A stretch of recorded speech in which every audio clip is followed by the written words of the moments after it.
Okay, ladies and gentlemen, we are about 15, 20 seconds away from showtime. So if you would, please take your places.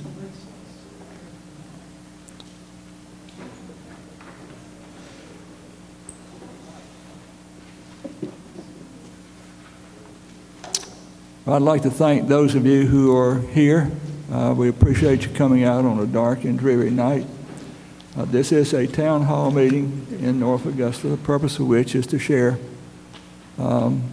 some information that we have that is hopefully of interest to the North Augusta community, and also to receive input from anyone desiring to give us some input. We typically begin our meeting with a moment of silence and the Pledge of Allegiance to the flag. So at this time, I would like to invite each of you to take a moment and reflect on what's spiritual to you.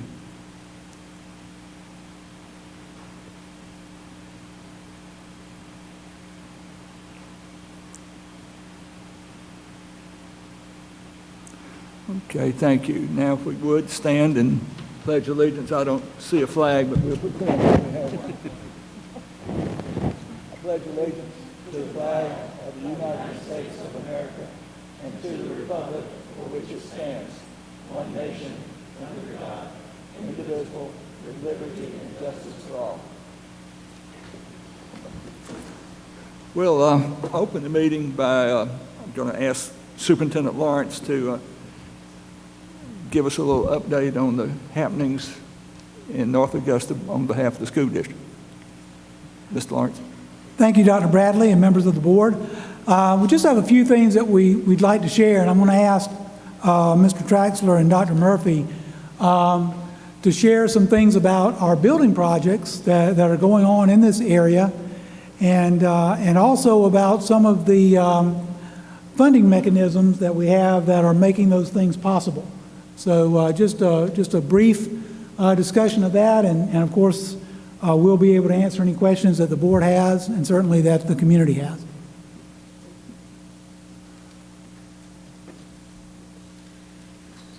Good evening, Mr. Chairman, members of the board, Mr. Lawrence, members of the community. I apologize in advance for not having our slides up. We're still dealing with a little bit of technical difficulty, but we're going to try to use our words to describe the wonderful happenings in this area right now. I'll begin with Belvedere Elementary. Belvedere Elementary, the project is budgeted at $10.7 million, and we're currently in the process of adding 22 classrooms and a two-story addition.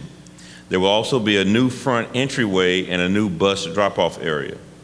Now, we'll be done with the building additions in August, and we'll be clearing that site as early as November the 30th. So work is well underway. The parking area has been graded, storm drain lines are completed, and the retention pond has already been grassed in. We have masonry walls continuing to be installed, as well as mechanical rough in, and we're going through our daily inspections and grout pours now. The second floor work has already begun, and we're attempting to dry in the roof, and metal studs for the interior walls have been installed. Again, this project is scheduled for completion this August. It is on time and well within budget.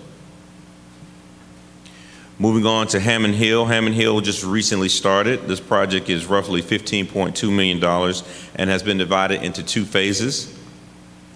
The first phase will add 24 classrooms, a new parent drop-off, and a new bus drop-off area. And the secondary phase will also add a kitchen, a cafeteria, and a computer lab area. Phase 1 is scheduled to be completed in January of 2022, and Phase 2 is currently projected at May of 2023. The latest news and development will be the Highland Springs Elementary and Middle School project that is scheduled to break ground in July of this year. The building should be ready to open by December of 2022. It's going to be located near Old Sudlow Lake and Belvedere Clearwater Road, just before Highway 520. It will be a K-8 school with approximately 750 middle school and opening with 500 elementary school once it is come online. The school will be built for approximately $40 million. And last but not least is the beautiful North Augusta High School. This $16 million project was recently completed, and we have a wonderful new gym addition as well as auxiliary gym. In the gym, we feature a new video screen that is literally the talk of the town right now, and it's going to be showcased when they have an upcoming pageant.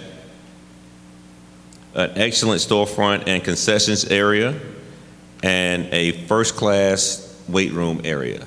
We've also were able to add in new fine arts areas such as chorus, band, and chorus, band, and orchestra. And that's all I have for the capital projects for this area. Thank you. Thank you.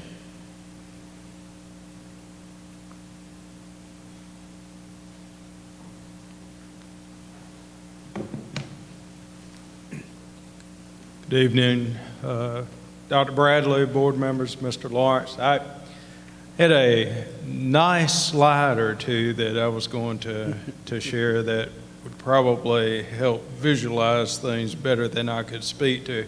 But we wanted to give a quick update on sales tax, because without the penny sales tax, this facility wouldn't have been possible, or it might have been possible 10 or 15 or 20 years down the road, in addition to some of our other facilities. A lot of folks have had concerns, what impact has COVID had on penny sales tax? And actually, if it's slowed it down some, then we have some bright times ahead, because the sales tax collections continue to be strong. They continue to grow every year.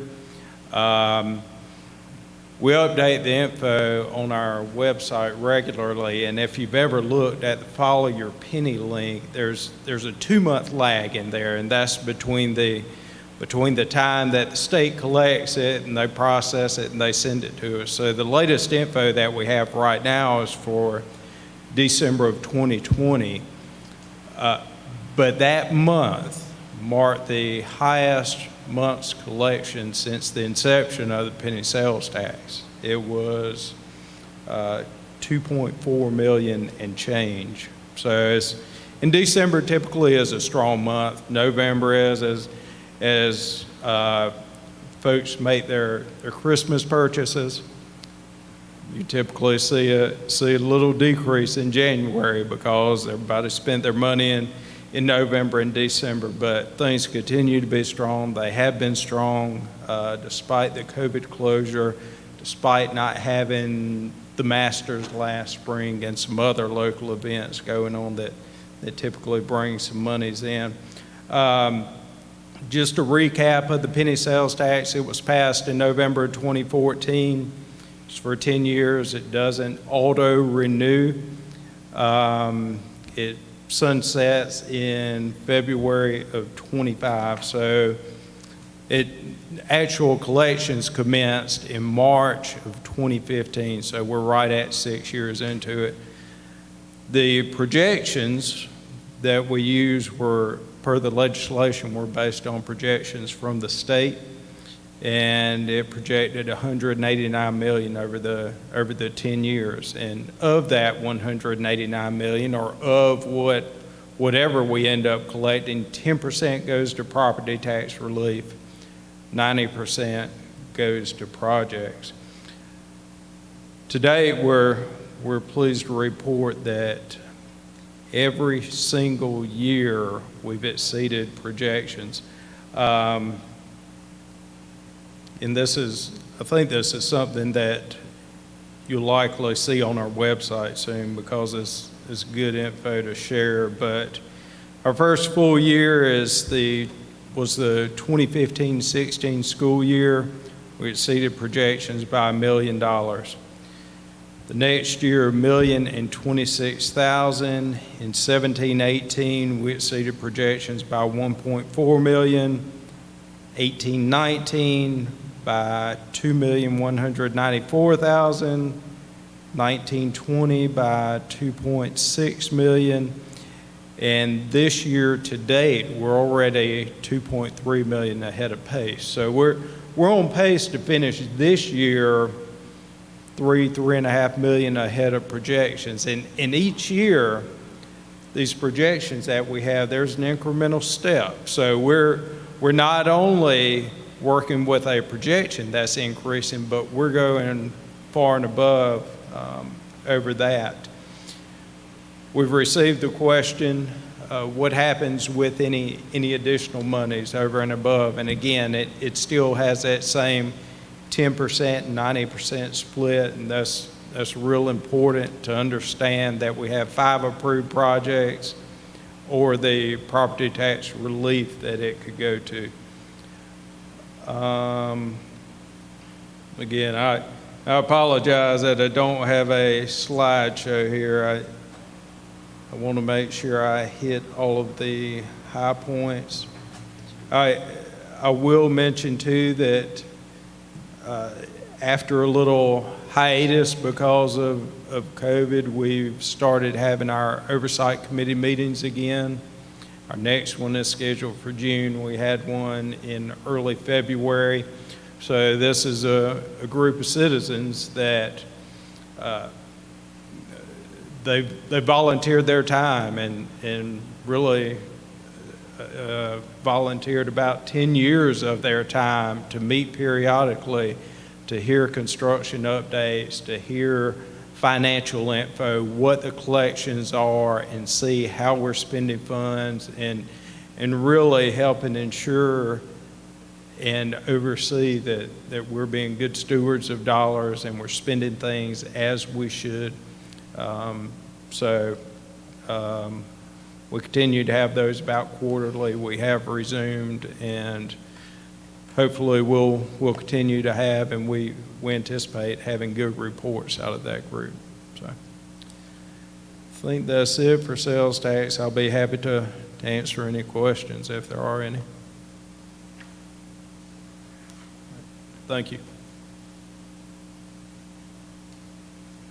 Anything else? Mr. Chair, that's all of the things we wanted to share tonight. Okay. At this time, we'll open the mic to anyone who has a statement to make or who wishes to express something to the board, questions to the board. The only rule is that we typically like to keep the comments to about 5 minutes, give or take, since it's such a small crowd. And we ask that you not personalize your remarks. Please state your name and give us an idea of what it is you are here to speak about. And I think that we would like to record, if we haven't already done it, your name, address, phone number. Okay. My name is Melinda Ball, and all I'm here to do is say thank you. I want to say thank you for putting our schools back in school, putting our kids back in school full time. I just want to say thank you for letting us go full-time to school. Thank you very much. We really appreciate all the efforts that you put into listening to all of our comments at the previous board meetings. And from the bottom of our heart, we are very grateful for all your efforts and your decision to put our kids back in school full-time. So thank you again. Thank you so much. I would piggyback on that just a bit and say I think that we have a total of 7 students with COVID and 4 employees. So our incidence rate is extremely low since we've gone back. Anyone else like to say something to us? We're about to set the record for the shortest meeting in the board's history.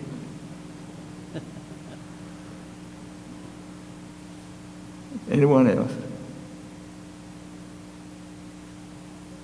Board members, any of you have anything, any song or dance you want to? Yeah? I see a hand up down at the end. Is that Jason? Mr. Crane. I'd just like to thank Mr. Murphy and his staff for opening up their campus to us. We appreciate it, and Ms. Ball and everyone that came out. We appreciate y'all coming out and everybody on the live stream. Thank y'all. Ms. Reinhardt Jackson. Thank you. As always, I just want to say thank you to all of Aiken County Public School District. You all are doing a phenomenal job with what we've had to face this year. So I personally like to say thank you. Thank you. Anyone else?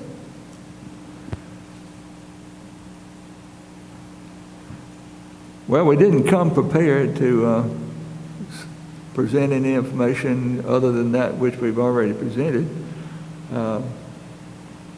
So if there's nothing further, we'll entertain a motion to adjourn. I move to adjourn, Mr. Chairman. Is there a second? Second. There's been a motion to adjourn, second by Ms. Reinhardt Jackson. All in favor, please raise your hand. That's everyone. Thank you for coming. And we stand adjourned.